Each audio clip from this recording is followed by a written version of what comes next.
With the Enoch Pratt Free Library, and welcome to another wonderful day celebrating the life of H.L. Mencken. And today is the actual birthday, and he would have been 135 years old. What would Mencken have said about that?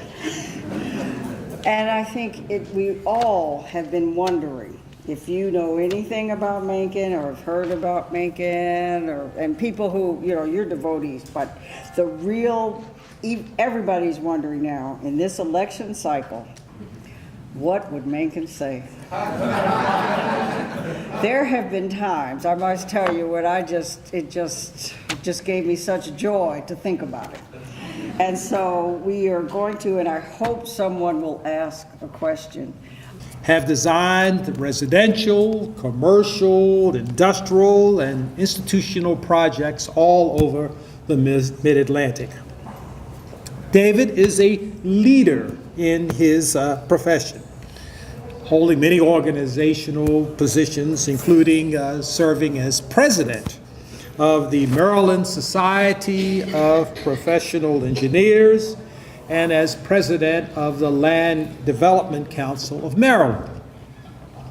He has shared his experience and knowledge in lectures in dozens of universities, at hundreds of professional conferences and seminars and symposia, and in more than 200 written articles. His accomplishments and knowledge have been recognized by appointment to numerous boards and commissions and the receipt of many awards and citations. But David's interests span far beyond his profession. He is a community leader and, interestingly, a military leader. His interest in and knowledge of H.L. Mencken are deep and long-standing.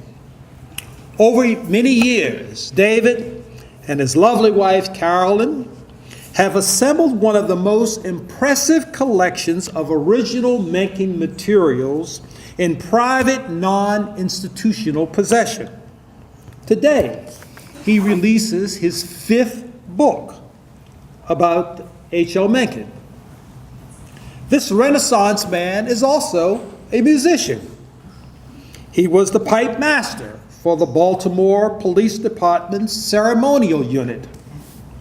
David is the world's greatest Jewish bagpipe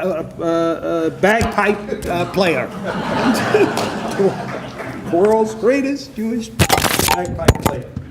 So it is my pleasure to present to you for the 2015 Mencken Memorial Lecture, David Stewart Taylor.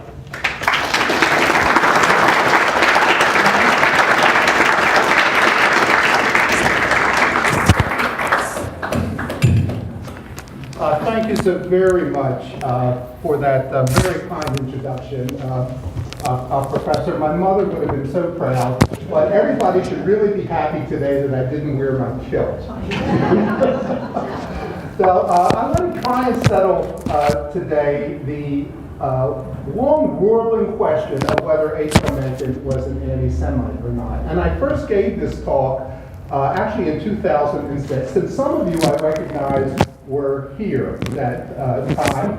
And so you may have heard parts of it. You can go out and have a little snack if you want, but I would come back at the end because I changed my opinion after some very deep thought. And there are many Mencken stories that I would like to tell you. My favorite, which I'm not going to tell you, is my drunken day with Christopher Hitchens here years ago. But I would like to start with this story and a bit of a confession. And it started my very first day of high school as a 10th grader at the Baltimore Polytechnic Institute, which Mencken, as you may know, have attended. And the director, as the principals were known in those days, got up in the cavernous auditorium that used to exist on North Avenue at the old school, and he addressed the 2,300 boys there. And he went through the capital crimes of high school. No fighting on the transit buses, no smoking except on the duck pond, and especially not messing with the ladies of the evening at the cat house right across the street, which we of course would have known about if he had mentioned it. But somewhere in the talk, he said that the famous H.L. Mencken had gone to Poly. And not one kid among the 2,300 there had the foggiest idea who he was talking about. But something resonated in me, I think. And not long later, I bought one of the Days books, and in it, Mencken had a story, I think The Halls of Learning, if I remember correctly, about his time at Poly. And he really excoriated some of the teachers, and I thought that was great. And I was hooked. And here comes the confessional part. So some years later, after I came back from college, I decided to do some research and publish an article on Mencken in his time at Poly. And I talked to Neil Jordahl, the former director of humanities here, and he was just a wonderful man. And I was a shigeki. I was just a kid, and he let me into the old Mencken room, which was just down the hall from here. And Mencken saved everything. He must have known that he was going to be famous because he had all his paperwork from Poly. It was interesting. But after a while, I got bored. I was sitting in the room, and I got bored, and there was a closet. And so I tried it. It wasn't locked, and so I went in. And in the closet, there was a box, and the box wasn't sealed. So I looked in the box, and in the box was Mencken's diary. The original Mencken's unexpurgated diary. Well, I didn't know it was embargoed. I was a kid. And so I read it, and I actually published it. Okay, and Neil Jordahl got really angry with me. And he was really upset, and, but I didn't know it was embargoed, and he gave me permission, nunc pro tunc, to publish it. But when I read the diary, the original diary, I was appalled by what I read. And I was appalled, not for the reason you may think, I was appalled because Mencken had such bitter things to say about people who thought he was his friend, some of whom that I knew. And it was really very unpleasant, but this was a private diary, and people put down their private thoughts. But I didn't find anything anti-Semitic in the diary, other than he used the word Jewess a few times, which I thought was, kind of grated on the ear a little bit. But I didn't find anything particularly anti-Semitic. But be that as it may, I'm sorry, I forgot to introduce my colleague, Victoria Ballestero, who's one of our engineers who's going to be working with PowerPoint today. And I especially forgot to introduce my wonderful wife, Carolyn. How I forget, I'm in such trouble, you can't imagine. And my son, Andrew, and my daughter-in-law, Amy. Now, I don't want you to think that the Thaylors aren't obsessed about Mencken, but my daughter's pug dog is named Henry, as in Henry Louis Mencken, and the dog, and Henry the dog is just as pugnacious as his namesake. But be that as it may, Henry Louis Mencken had many prejudices. He published 6 volumes of them, but he didn't seem particularly prejudiced against Jews. And nonetheless, the question of whether he was anti-Semitic or not has raged for more than 80 years. Mencken dominated American intellectual discourse in the 1920s. He attacked religious fundamentalism in Dayton, Tennessee in 1926, and he struck a titanic blow against censorship in the Hat Rack case in Boston. But in Baltimore, the monumental city, there are no monuments to Mencken, nor schools named for him. There's schools named for everybody, people you never heard of, but none for Mencken, and his house on Holland Street is mostly shuttered. And this is partly due to the anti-Semitic and somewhat lesser extent racist taint that his reputation has acquired. Now, it's somewhat of a mystery to me as whether Mencken was, why Mencken was anti-Semitic or not has aroused so much interest, because he was an equal opportunity insulter, or insulter. I'm not sure what the word is. Here are just a few things he said about other groups. He called the Poles a gang of brutal ignoramuses, Norwegians uncouth yokels, the Dutch a money-grubbing and unimaginative people with bad manners, and the whole race of Scots vulgar and low down, near the bottom of civilized races. Now that I take personally. Or how about this one? What are the characteristics that I discern most clearly in this type of man? One is his curious and apparently incurable incompetence. The other is his hereditary cowardice. And he was, of course, speaking about Anglo-Saxons. Now, it would take another lecture if I got started on politicians, whom he called rogues and vagabonds, frauds and scoundrels, except to mention my personal favorite, Warren Gamaliel Harding, the 29th President of the United States, who Mencken said had the intellectual grade of an aged cockroach. Now, Mencken was critical of organized religions, but his greatest scorn was reserved for the Baptists and Methodists, whom he held responsible for prohibition. Here's what he wrote about them in the November 1924 American Mercury. They are wholly corrupt, rotten, and abominable. They deserve no more respect than potted garbage. Now, by comparison, the Jews got off rather lightly. And one really has to dig for evidence of the anti-Semitism among Mencken's vast output. Although it seems trite to say, nearly all of his best friends were Jewish. They included Philip Goodman, the man about town and Mencken's first publisher, who somehow managed to famously spell his own name wrong in defense of women. He was, like Mencken, a legendary lover of food and drink, with whom he often took the waters, as they said, in New Jersey. Now, other Jewish friends included Alfred Knopf, his longtime publisher, George G. Nathan, his partner in the Smart Set, the Mercury, and numerous other ventures, Louis Untermeyer, the poet and anthologist, and even Dr. William Rosenau, the long-term rabbi of Temple Oheb Shalom in Baltimore and professor at Hopkins, who was a close friend of Mencken's for more than 40 years, and who collaborated with him on 2 supplements of the American language.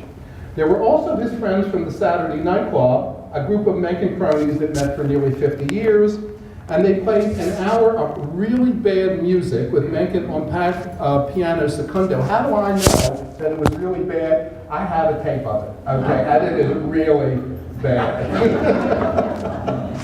And then they went eating and drinking, usually at the Renner Hotel. This is the night Prohibition ended, where Mencken was given the honor of the first drink. And the Saturday Night Club included Samuel Hamburger, Israel Dorman, and Louis Cheslock, violinist and professor of music at the Peabody. Now, many thought that Mencken's longtime girlfriend, Marion Bloom, was Jewish. She was small, dark, and she had a Jewish-sounding name, but she wasn't. And her conversion to Christian Science after a stint as a nurse during World War I committed to her breakup with Mencken. Now, just after his death in 1956, a selection of Mencken's notebooks entitled Minority Report was published. And the first copy was given to Louis Cheslock and inscribed by August Mencken, Mencken's brother, as follows. No man ever had better friends than you to my brother, and I know he would have wanted you to have this first copy. This is it, August Mencken. Now, this is a famous portrait of Mencken at his peak, which now presides downstairs in the Mencken room.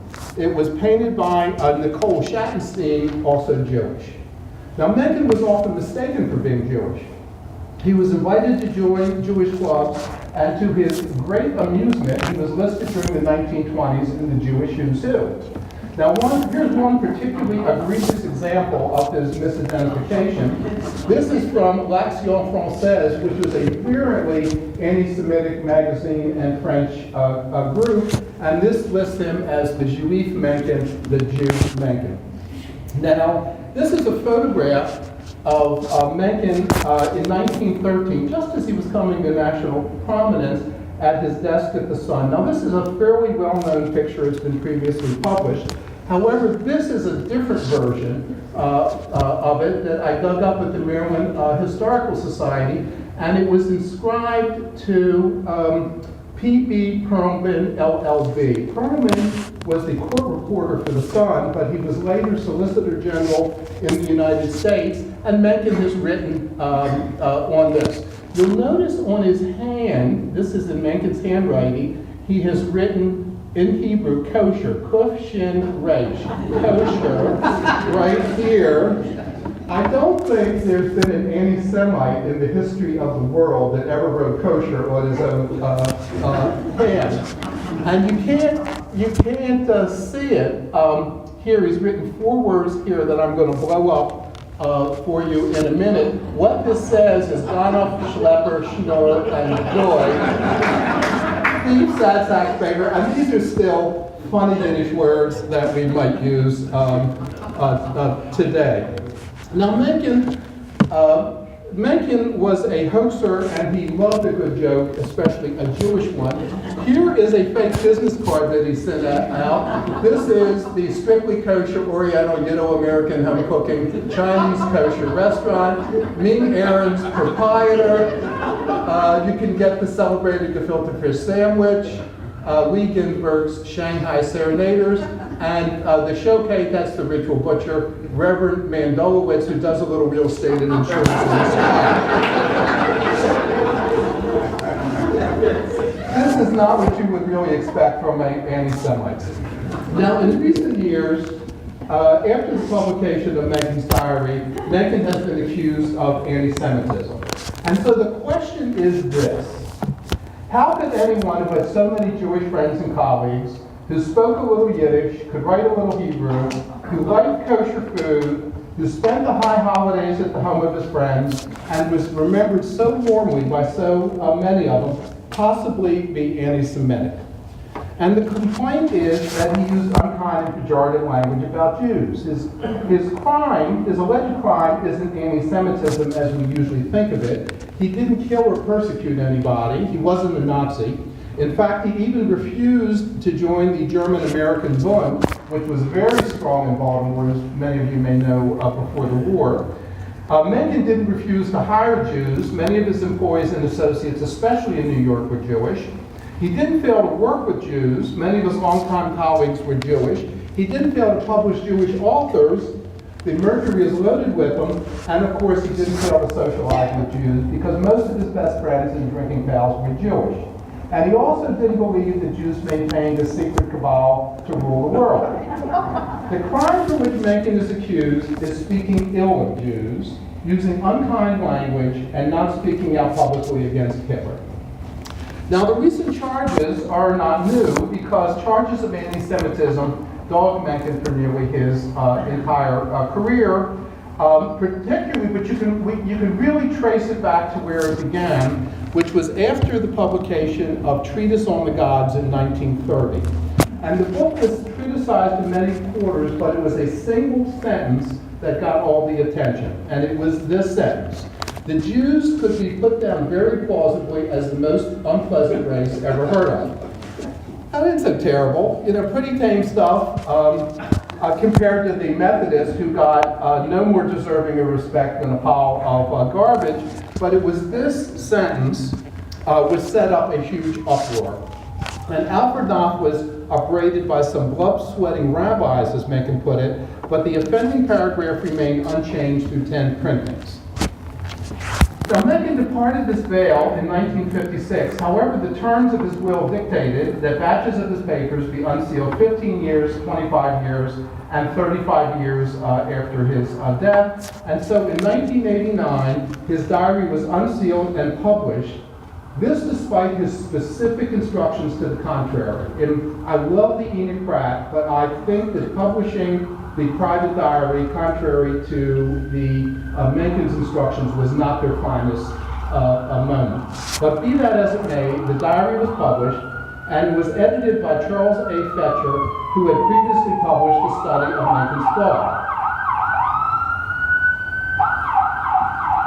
One particular comment by Fetcher reignited the storm.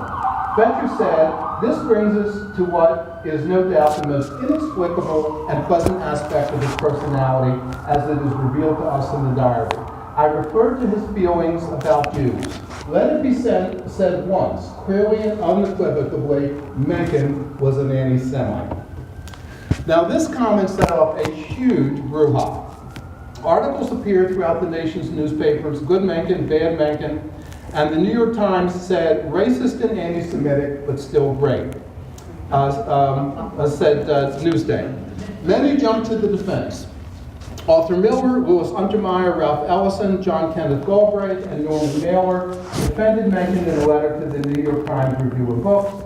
William Manchester, in a letter to the New York Times, argued that the slurs in the diary were set down in private at a time when racial epithets and jokes were commonly heard in polite society. Ain't that the truth? And Russell Baker, who grew up a block from Mencken during the period the diary was written, said that for a diary to be utterly free of any racist or anti-Semitic remarks in Baltimore in the 1930s would be utterly astounding. As at that time, Baltimore maintained a full lexicon of ethnic slurs. Many of his Jewish friends, especially Alfred Nahm, bristled at the charges and vigorously defended him. Karen Poland, then a student at Towson University, published a spirited brief of the defense in Menckeniana, aptly entitled In Defense of Mencken. But despite all that, today Mencken's name seldom appears in the newspaper without anti-Semite appearing somewhere nearby. Now, an example of this genre, just one, is an article that appeared in the Baltimore Sun in June 2006. It's about a book auction by our friend Chris Brady, and in addition to some Hitler memorabilia, the auction was some letters between Mencken and Reverend Herbert Parrish. And the article states, you can hardly see it down here, but it says, the letters confirm Mencken's reputation as an anti-Semite. So the letters being auctioned, the Sun says, confirm Mencken's reputation as an anti-Semite. Now the auction, this is the auction catalog they're referring to, stated that two of the letters, quote, and it's a little hard to see on here, contain brief to lengthy anti-Semitic comments and concludes from a quote from Terry Teachow that is not Mencken's anti-Semitism for which he will be remembered, but that he was anti-Semitic cannot now be reasonably denied. But let's examine the actual evidence. One of the letters, which is now part of the Robert Wilson collection in the Peabody Library. This is the letter they're talking about. This is an April 21st, 1934 letter. Dr. Parrish, incidentally, was the Episcopal minister who married Mencken. And here's what it says. The anti-Nazi bill is amusing indeed. All it shows is the singular stupidity of the Jews. Now, it's unclear what anti-Nazi bill he's referring to. This is supposed to be an anti-Semitic letter. But the bill probably has to do with the boycott of German goods that was proposed by Rabbi Stephen S. Wise in 1933. However, the boycott, which was intended to damage the German economy, was not universally supported and was opposed by many Jews, including many in Baltimore, some of whom had economic ties to Germany. It was also vehemently opposed by Rabbi William Rosenau of Temple Oheb Shalom. Wise and Rosenau had been close friends for years, but Rosenau's opposition to the boycott and the controversy surrounding it caused a long friendship to break up, and they never spoke again. Rosenau, like Mencken, believed that a boycott would stir up more anti-Semitism in Germany, and while their views may have been wrong, they may have been naive, but they were hardly anti-Semitic. And there's clearly nothing anti-Semitic about this letter once you examine it, and yet the Sun paper finds Mencken's reputation to be, quote, confirmed as an anti-Semite, unquote. Now, the charges tend to fall into four general categories. The single element that apparently most disturbed Charles Fetcher was Mencken's use of the term Jew. Here are some examples. 1524 Holland Street has been bought by some Jews. Lawrence Spivak is a young Harvard Jew. Simon Sokolov is a smart Jew. Now, I think this charge is easily dismissed. For identifying somebody by their ethnicity was very common at the time. Temple Topics, which for many years was the newsletter of Temple Oheb Shalom, is full of examples during the 1920s, and often uses the word Jew or Jewess which is very grating to our modern ears, but was in very common usage at the time. Next, the most unsettling charge against Mencken is that he used the K word, perhaps 6 times in his many millions of words of output. Now, in the diary, Fetcher mentions an entry which he did not use of 2 Jewish businessmen who were referred to as dreadful kikes, and a member of a firm of Jewish music publishers as prehensile kikes. However, kike is a word with a very specific etymology. It was initially coined by German Jews in the late 19th century as a derogatory term to describe the poor, pushy, newly arrived immigrants from Russia and Eastern Europe. The word suggests a cheap, low-class, ill-mannered, pushy or ugly Russian Jew. Now, Mencken shared this usage with many of his Jewish friends. Next, Mencken's hatred of Roosevelt and opposition to entry into World War II has somehow become entwined with charges of anti-Semitism. As to Franklin Roosevelt, clearly Mencken hated him. But he hated him, no question about that, and he hated him on multiple levels, personally and professionally. Roosevelt had famously humiliated him at a Gridiron Club dinner in 1934 when he gave a scathing denunciation of the journalism profession by quoting from Mencken verbatim. But as Marion Rogers, who I'm delighted to see here, hiding in the corner today, noted in her monumental biography, Mencken, the American Iconoclast, too much has likely been made of this, and Mencken was really opposed to Roosevelt's social programs, his pro-British, anti-German bias, and what Mencken perceived as Roosevelt's abuse of executive power, his packing of the Supreme Court, and the censorship of the press. Next, more recently there has been a variation on the theme, and that is that Mencken must have been anti-Semitic because he failed to speak out publicly against Hitler and the Nazis after a visit to Germany in 1938. Now, a cover story in the March 31st, 2006 issue of the Baltimore Jewish Times entitled "The Silence of the Sage" excoriated Mencken for just that. Failing to speak out publicly against Hitler, and this, at least in my opinion, is the most serious charge against him. Mencken's visit in 1938 was on the eve of the Second World War and only 4 months before Kristallnacht. And the Nazis were fully in power, although their atrocities had really scarcely begun. Mencken was not in Germany on a professional visit, but rather to visit Last, the home of his ancestors. But for an unusually acute observer, he was oddly mute. As Marion Rogers put it, he, quote, exhibited a stupefying naivete about Hitler and his ultimately aims, unquote.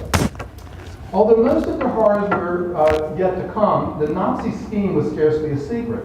The Baltimore Jewish Times went so far as to write an obituary for German Jewry in January of 1938, German Jewry's obituary, how Nazism destroyed it in 5 years.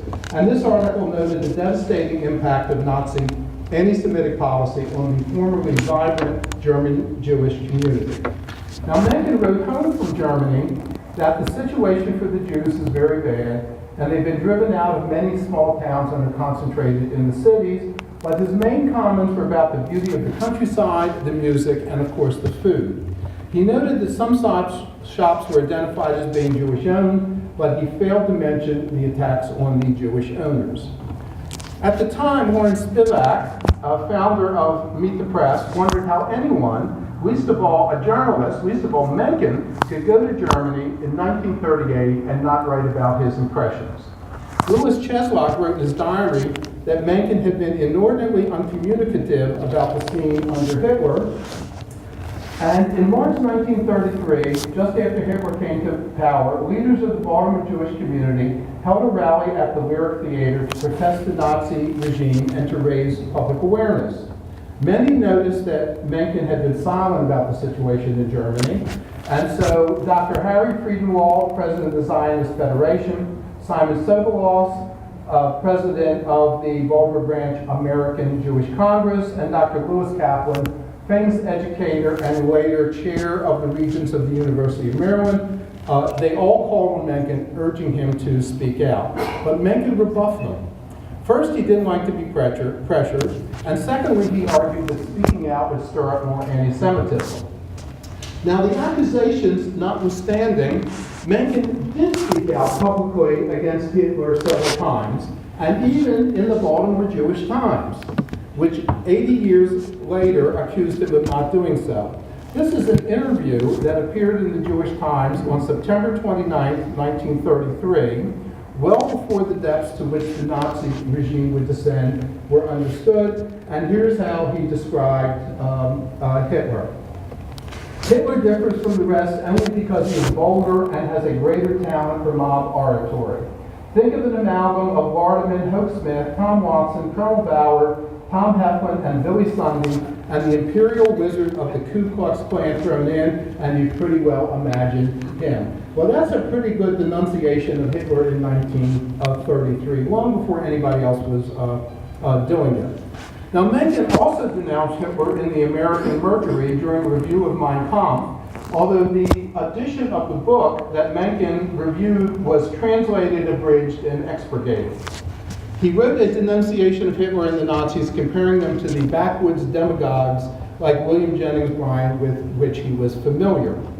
Mencken, however, did regularly denounce Hitler privately. This is just one of many examples. And on June 6, 1935, Mencken writes to David Kemper of Baltimore, who had written asking why Mencken had not written one word in regard to the Nazis or Hitler. And Mencken wrote back with this very insightful letter. Dear Mr. Kemper, it goes without saying that I agree with you about Hitler and have pretty much said what you said in dozens of letters to German friends. It's depressing to see the good work of the years since the war blown up by so preposterous a mountebank. My hope is that he and his hoodlums will pass quickly. It would be laboring to the obvious to denounce Hitlerism. Moreover, it is surely done sufficiently by other hands. I want you to see this. All this is for your private eye. So kind of the question here is, why is Mencken denouncing Hitler privately but not publicly? Now, other than the early review of Mein Kampf and the Jewish Times article, Mencken wrote nothing publicly about Hitler. And it's almost inconceivable that while he was busily berating Roosevelt for not admitting Jewish refugees, he published not one word about Hitler, causing the Jews to be refugees in the first place. This is a terrible shortcoming and a serious blot on Mencken's character and reputation. But that's not the question. The question is, why did Mencken fail to speak out more publicly about Hitler, and can that failure be attributed to anti-Semitism? And in order to understand his unsettling silence during the Second World War, it's necessary to understand his experience during the First. Before World War I, Baltimore was a very German city. Maryland and Virginia tobacco was very popular in Germany, and the North German Lloyd Line shipped tobacco to Bremen, where vast numbers of refugees, both Jewish and Gentile, came by return passage to Baltimore in the 1830s and 1840s. Perhaps 25% of the city population traced its roots to Germany, mainly Bavaria, and there was a vibrant German cultural community, and German was widely spoken in the city. At the turn of the century, in 1900, there were 5 German newspapers, and Maryland law said that new laws had to also be published in German. That's how German a city Baltimore was at the time. Beginning in 1911, Mencken began to speak out in his freelance articles in the Evening Sun on behalf of German Americans. He simply thought that German culture was superior to English culture, and anyone who's ever eaten English food, I don't know, say bubble and squeak or something like that, or bangers and mash, I'm sure would agree with him. In a typical article in September 1914, just after the start of World War I, he stated that a British victory over Germany in this war would be a victory for all the ideals and ideas that I most ardently detest. He is what is now, 2 world wars later, a most rare avis. He was an Anglophile. foe. Now, once the United States entered the war in 1917, however, American opinion changed dramatically, and anti-German sentiment became frenzied, often stirred by virulent government propaganda. This is just two typical World War I posters. The Germans were often called Huns and portrayed as inhuman beasts, and the sexual imagery in this particular one, the mad brute has just raped the virtuous woman, and you see culture with the K, German culture, here with the ruins of Europe in the background. Very powerful propaganda, this. In Baltimore, German Street was renamed Redwood Street. German clubs disappeared. The hamburger became the Liberty Sandwich. Sauerkraut became Liberty Cabbage. German-born persons changed their name from Schmidt to Smith and from Wolsheimer to Wolf. And believe it or not, Columbia University banned the teaching of the German language. Now, as a result of the hysteria, the pro-German Mencken was essentially fired from the Sun. His mail was opened and read by the government, and he was under surveillance and constant suspicion of being a spy. Even more ominously, the Espionage and Sedition Act of 1918 made it a serious crime to criticize the government or the conduct of the war. Now, most of us here, I think, have probably heard the expression that you can't shout fire in a crowded theater. I think everybody's heard that. That's a limit on free speech. What most people probably don't know is where that comes from. And it's a opinion, it's a unanimous opinion of the Supreme Court written by Oliver Wendell Holmes in Schenck v. U.S. in 1917. And Charles Schenck was the secretary of the American Socialist Party, and he wrote a pamphlet opposing the draft. He just wrote a pamphlet opposing the draft, and he was arrested and imprisoned under the Espionage and Sedition Act, and the Supreme Court upheld that imprisonment as there being a clear and present danger, like shouting fire in a crowded auditorium. And the government at that time, you were not allowed to criticize the war or the draft or the war effort, and if you did, you could get locked up. Mencken knew this. Now, while Mencken was romantically pro-German and viscerally anti-British, he simply decided to write no more about Germany. Had he not, he would have been locked up. And he almost was anyway, as a German sympathizer, as a Freedom of Information review of his then Bureau of Investigation file revealed. He came very close to being imprisoned. Now, had the Nazis arisen in Britain instead of Germany, he no doubt would have been shouting denunciations from the rooftop. But I think, therefore, that his failure to speak out publicly in 1938 is clearly attributable to his experience in World War I, not wanting to get arrested, rather than to anti-Semitism. But now the case for the defense. Number one, perhaps the most important essay that Mencken ever wrote on the subject of the Jews appeared in The Sun on January 1st, 1939. Mencken argued for the unlimited admission of Jewish refugees into the United States at a time when every Western government, including the American government, was staunchly opposed. Even the New York Times and Walter Whitman, who was the most influential journalist of the day, and Jewish, were silent on the fate of German Jews at the time. Number two, as my colleague, Professor Gibson, pointed out last year, Mencken was no racist, and he was often a champion of civil rights, decades before it was popular. Mencken raged against the Ku Klux Klan. He published African-American authors when no one else would.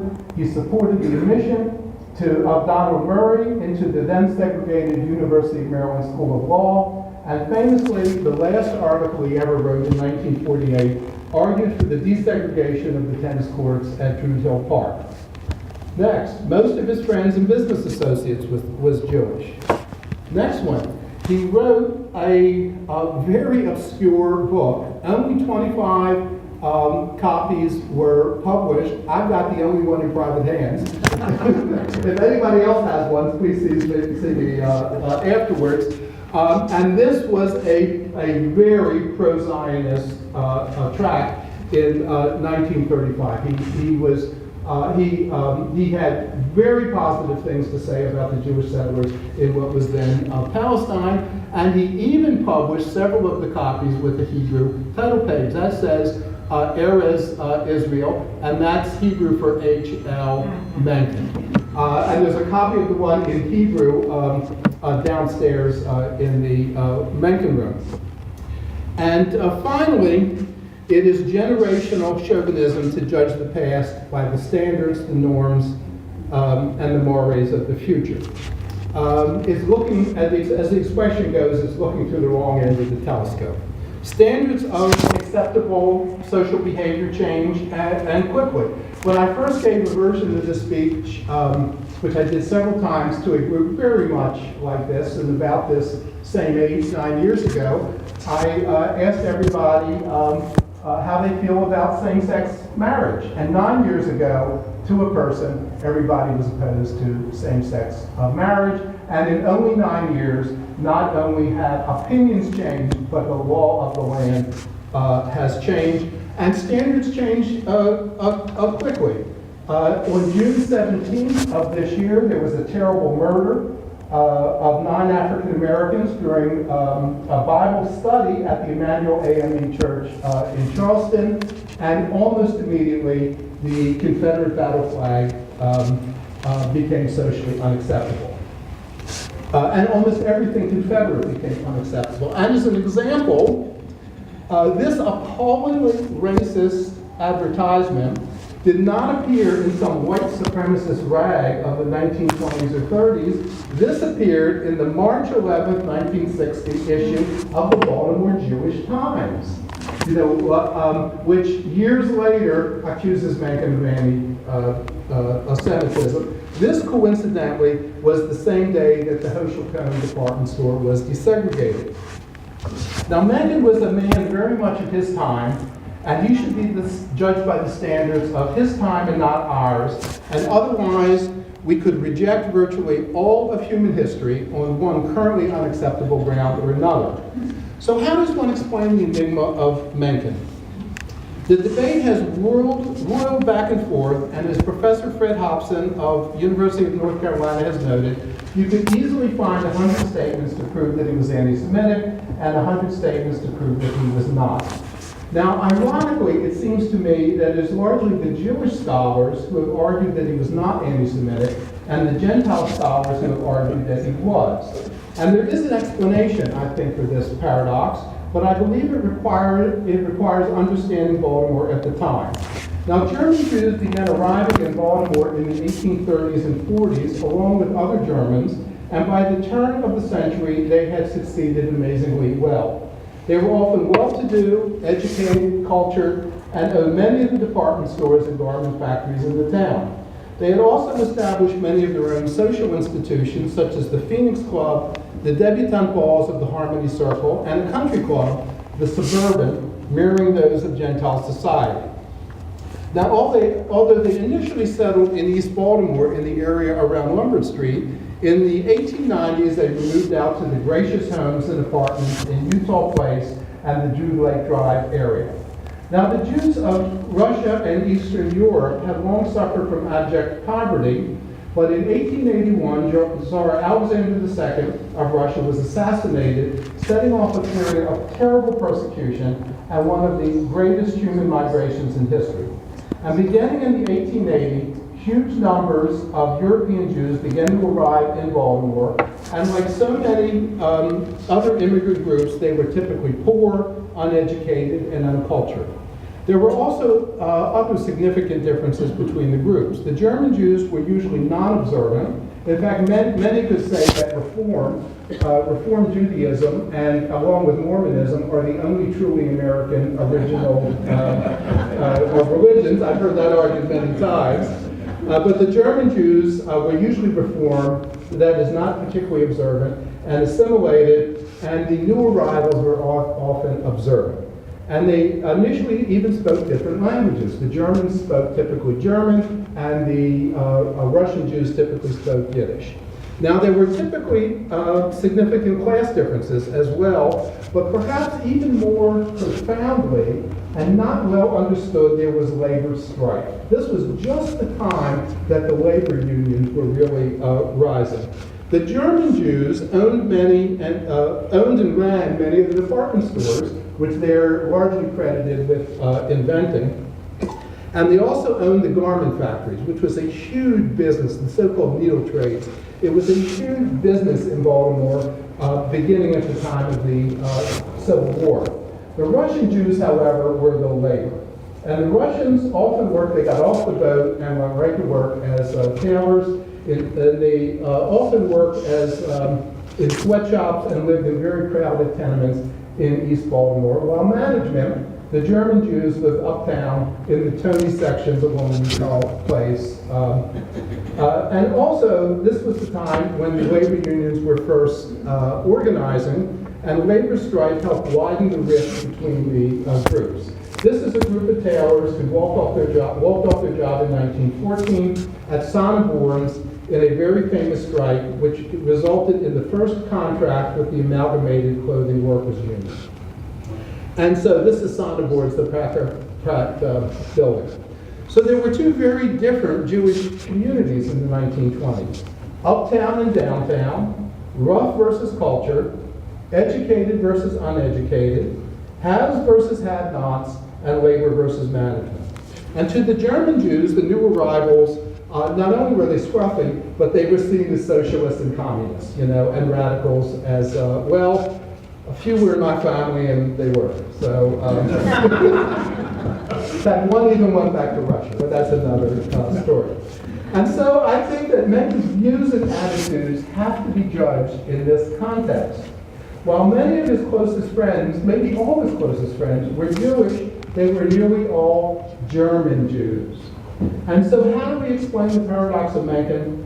I think it's simply that he was a very bourgeois Baltimorean who shared many of the attitudes of his contemporaries. Now, needless to say, the German Jews were often hostile and somewhat prejudiced towards the new arrivals, and there was, of course, social snobbery.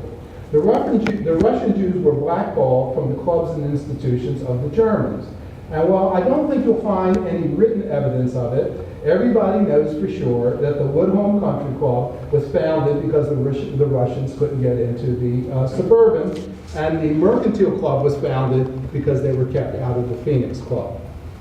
Now, the Holocaust put to rest any notion of German cultural superiority, and it forged the Baltimore Russian communities into a single entity. But there's still vestiges of the old attitudes, and I'm sure we all remember some of them even in the Mencken Society. Now, Mencken was a friend with many German Jews and very much a part of the Baltimore Jewish community, which included Jews who were antagonistic towards their co-religionists. Kike was a word they used at the time, and it should not be surprising that Mencken occasionally used it as well. Now, with regard to Mencken's provocative language, I think much too much has been made of it. We forget, we analyze every word, and I think we take it too seriously. We forget he was selling books and newspapers, and much like in Coulter, for instance, or the pundits on Fox News, he found that being outraged, or Donald Trump, he found that being outrageous was particularly good for business. Now, the Anti-Defamation League of B'nai B'rith recently released an unprecedented study of global attitudes about anti-Semitism. And in native languages in 102 countries, it asked people whether they believed certain traditionally anti-Semitic statements were probably true, including that Jews have too much power over international markets, global media, and the U.S. government, that they don't care about what happens to anyone but their own kind, that Jews are responsible for most of the world's wars, and that Jews are more loyal to Israel than their own countries. Now, even though 73% of the respondents had never met a Jewish person, The study found that 1 in 4 adults worldwide, more than 1 billion people, are deeply infected with anti-Semitic attitudes. This includes 74% in the Middle East and North Africa, 25% in Western Europe, including 37% in France, 14% in Canada, and 9% in the United States. So I think there is plenty of genuine anti-Semitism in the world with which we should concern ourselves, as well as plenty of racism, rather than concerning ourselves with what a professional pundit did not say in 1938. And finally, Mencken did not characterize people as we all tend to do. He was deeply influenced by the work of Friedrich Wilhelm Nietzsche, whom he first introduced to American audiences, publishing the first book about Nietzsche in English, The Philosophy of Friedrich Nietzsche, in 1907. And in his work, Also sprach Zarathustra, Thus Spake Zarathustra, Nietzsche introduced the concept of the Übermensch, which has been translated as Superman long before the arrival of the Man of Steel from the planet Krypton. But while Übermensch has also been translated as Overman, a better translation is really superior man. Übermensch, superior man. And that is how Mencken saw the world and how he classified individuals as superior men and inferior men. And here's how he put it. To me personally, race prejudice is one of the most preposterous of all the imbecilities of mankind. There are so few people on earth worth knowing that I hate to have to think of any man I like as a German or Frenchman or Christian, Jew, Negro, or white man. This again in the Baltimore Jewish Times. And so, if you were still wondering, after carefully considering all the evidence and pondering the question deeply and thinking about it deeply, in my opinion, H.L. Mencken was not an anti-Semite. However, as much as I'd like it to be otherwise, I seriously doubt that this will be the last word on Mencken and the Chosen. I'm quite sure that Henry is up there now on his 135th birthday, smiling down upon us, quite amused that we're still talking about him, but as he put it, we like to stir up the animal. Thank you all for coming.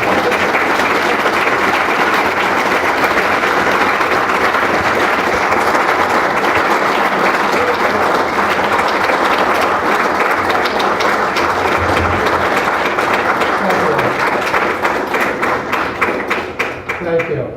And it wouldn't be, go to the next slide, Victor. And it would not be Mencken Day without a little advertisement. We have some books for sale that we'll be very happy to have a book signing. I'd say about 7 years ago, I became aware that an opera by H.L. Mencken had been discovered in the archives of the Peabody Conservatory. And so I went over and I asked Roger Bernier, the head of opera, to play it for me. And it was clearly the worst opera ever conceived. Well, actually I say that, but the truth of the matter is I've heard worse. But it was pretty bad. And so we said, we have to publish it. We have to produce it. And so we produced it. Some of you may remember it was a hoot. And we published a book called The Artist. It has a fantastic essay by Marion Rogers on the Saturday Night Club and an essay by Roger Bernier on the opera. It has the libretto, so to speak, of the opera, as well as the sheet music, the theme song for the Saturday Night Club, I Am an American. So $10, and Marion and I will be happy to sign it for you.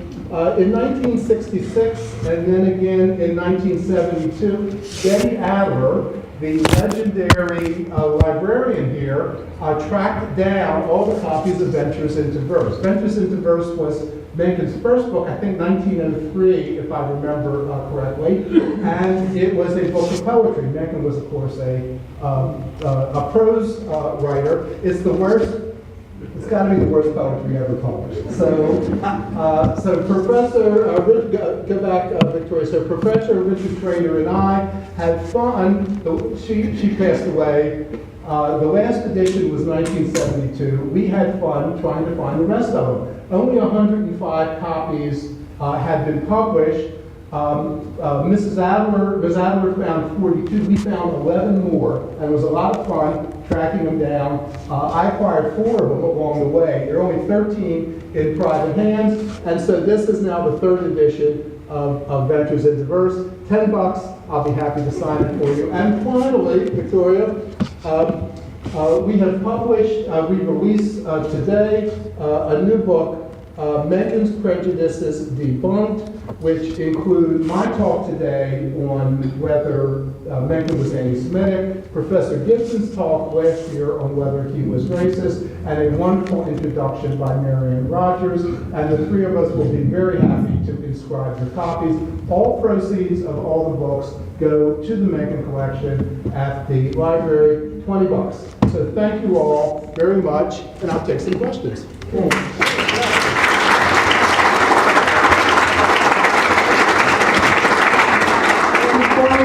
Before you ask your question, I just want to invite all of you to come downstairs. There will be a reception in the program, and we will be selling the books in the hallway, and as David said, he and Marion and Larry will be autographing them for you. So I'm going to hand the microphone, and we want you to use the microphone because we're podcast, we're taking this to podcasting. So this lady had her hand up first, and then if you'll hand the microphone to that gentleman. Thank you. Hello, I just wanted to remind everyone that Sheldon Richmond gave a talk. He's a libertarian columnist, a writer, about Mencken trying to bring Jews to the United States during World War II, and made a similar argument. And there's also the lady who took part in the famous tennis match that produced Mencken's last column. The music that you referred to as being very bad music that's at your nightclub, is your standard very high with those people here? Weren't there musicians there that were professionals? Yes, absolutely. I mean, Louis Cheslock was a fabulous violinist. This is an empirical analysis. I have to say, it's unbelievably bad. I think I have the only tape. I got it from Mr. Cheslock's son when we did the opera. I think it's the only tape of the Saturday Night Club. It's one of the Beethoven's, a movement of one of the Beethoven symphonies.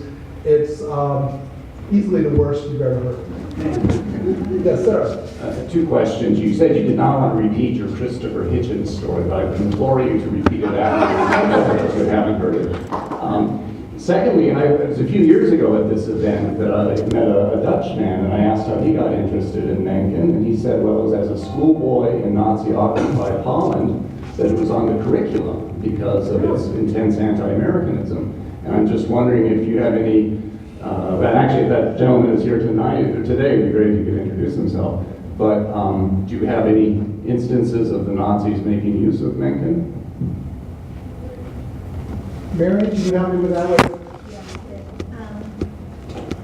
A German scholar named Helmut Winter, who I'm sorry to say is now deceased,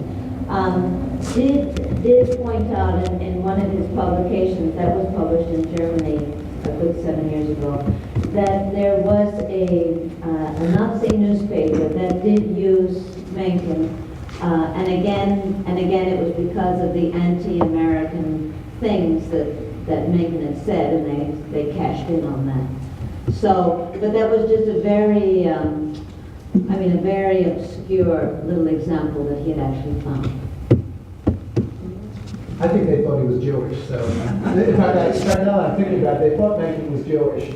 And he is criticized in certain Nazi publications. Sir? In reading 20th century American novelists of the first half of the 20th century, people who were championed by Mencken, such as Ernest Hemingway, Scott Fitzgerald, and Thomas Wolfe, one encounters some very unsympathetic Jewish characters in these books. And I was wondering whether you think there's a prevailing anti-Semitic strain in American literature pre-World War II. Professor Betts, where are you? You want to answer that? Well, in the first place, I don't think you really read much of Hemingway or even reviewed him. I think by that time, I mean, you did review Scott Fitzgerald, a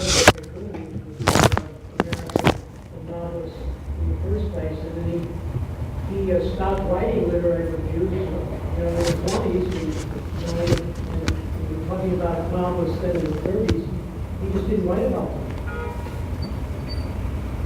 He went on to cultural criticism, social criticism, religion, and so forth, and the American Mercury, etc.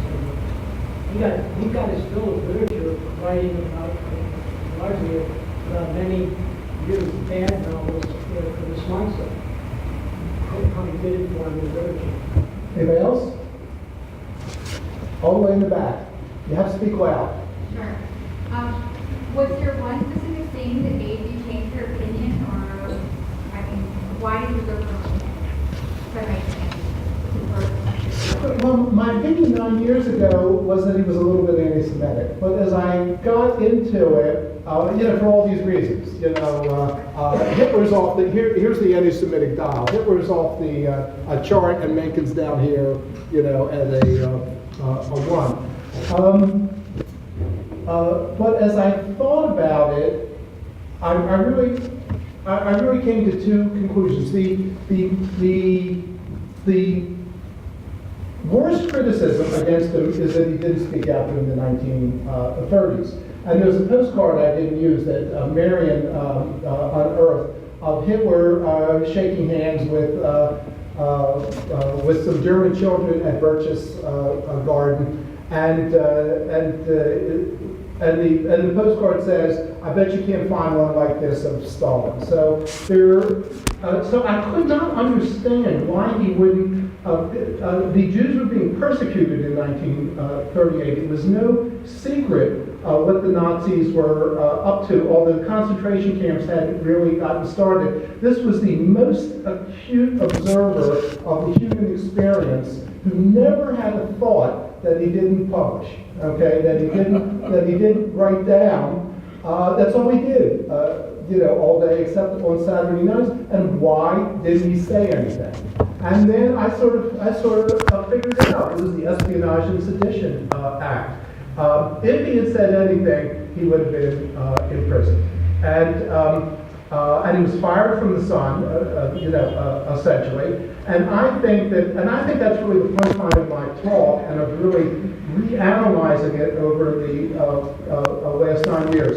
The fact that he used the word kite, okay, come on everybody, that's what, in the 20s and 30s, it was a much less sensitive time. If you look at if you know anybody if you remember maybe your grandparents, if you've read the literature, wop, bohunk, that was the language, that's how people talked in the time. At that time, it was acceptable social behavior. I don't think that we can use the standards of our time, especially how quickly they're changing, to apply to the standards of the 1920s and 30s. That's why I changed my opinion. Sir? Yeah, I think that there's another plausible explanation about the 1938 situation of Mencken's reluctance to speak out. And that is, in those days, in 38, the war drums were just starting to beat, okay? If you took a strong stand against Hitler and what was going on in Germany, where would it lead? It would lead to the United States siding with England, and you would have to use force, i.e. World War II. And I can't imagine Mencken being on the side of a pro-English military operation to invade Germany. I don't think he ever was, if I'm not mistaken. So looking at it at that time, it was just at the beginning when England was seeking help from the United States. And where does it where does it end? Well, it would end in war, and I don't think Mencken would have supported that. Well, I think you're right. Mencken was vehemently opposed to our entry into war. Many people were. There was the night of Pearl Harbor. There was a big anti-war rally going on in Pittsburgh. And the other thing is, I think he was embarrassed by Hitler. He was so pro-German. Baltimore was pro-German, and then we all became pro-British. You know, after 2 world wars, all the Americans became pro-British. I think Mencken was embarrassed what was going on in Germany, and he just didn't want to talk about it. That's my personal opinion. There are certainly other opinions. Anybody else? Yes, ma'am.